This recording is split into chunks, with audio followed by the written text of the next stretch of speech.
ಕರ್ನಾಟಕದ ಯುವ ಜನತಾಳದ ರಾಜ್ಯಾಧ್ಯಕ್ಷರಾದಂಥ ನಿಖಿಲ್ ಕುಮಾರಸ್ವಾಮಿ ಅವರ ಹುಟ್ಟುಹಬ್ಬದ ಪ್ರಯುಕ್ತವಾಗಿ ರಾಮನಗರದಲ್ಲಿ ಇವತ್ತು ಎಲ್ಲ JDS ಪಕ್ಷದ ಕಾರ್ಯಕರ್ತರು ಮತ್ತು ಮುಖಂಡರುಗಳ ನೇತೃತ್ವದಲ್ಲಿ ತಾಯಿ ಚಾಮುಂಡೇಶ್ವರಿ ಅವರ ಆಶೀರ್ವಾದ ನಾವೆಲ್ಲರೂ ಪಡೆದು ಅವ್ರಿಗೂ ಕೂಡ ಆಯಸ್ಸು ಆರೋಗ್ಯ ಎಲ್ಲ ಭಗವಂತ ಆ ತಾಯಿ ಕರುಣಿಸಲಿ ಅಂತ ನಾವೆಲ್ಲರೂ ಕೂಡ ಕೇಳ್ಕೊಂಡಿದ್ದೀವಿ.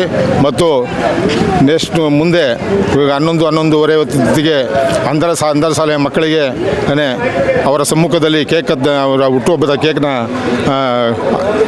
ಕಟ್ ಮಾಡಿ ಅವ್ರ ಶುಭಾಶಯನ ಕೋರ್ತೇವೆ.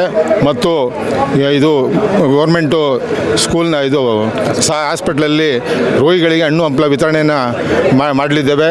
ಆ ಭಗವಂತ HD ಕುಮಾರಸ್ವಾಮಿ ಅವರ ಸುಪುತ್ರರಿಗೆ ಆಯಸ್ಸು ಆರೋಗ್ಯ ಎಲ್ಲ ಕೊಟ್ಟು ಮುಂದೆ ಇನ್ನೂ ರಾಜ್ಯಾಧ್ಯಕ್ಷರಾಗಿ ಯಶಸ್ವಿಯಾಗಿ ಪಕ್ಷವನ್ನು ಸಂಘಟನೆ ಮಾಡಲಿ ಅಂತ ನಾವೆಲ್ಲ ಕೇಳ್ಕೊಳ್ತೇವೆ.